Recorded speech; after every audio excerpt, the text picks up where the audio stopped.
If your computer has problems after a Windows update, like running slowly or crashing, you can uninstall the update to return your system to how it was before.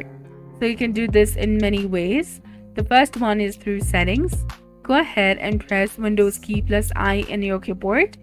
This will open your settings, then go to Update and Security, and then tap on Windows Update.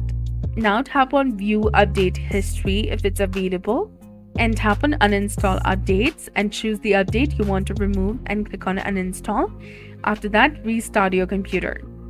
You can also try using the recovery options. Press Windows plus I on your keyboard to open settings, then go to Update and Security like before, then tap on Recovery, which is under Troubleshoot, then tap on Reverting to previous Windows versions easily in the right hand side of the screen.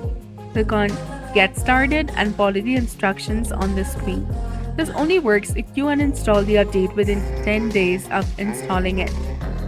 And last but not least, you can try restarting your computer. It is always a good idea to back up your important files before uninstalling updates.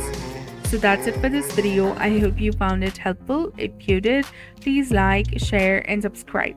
Thanks for watching.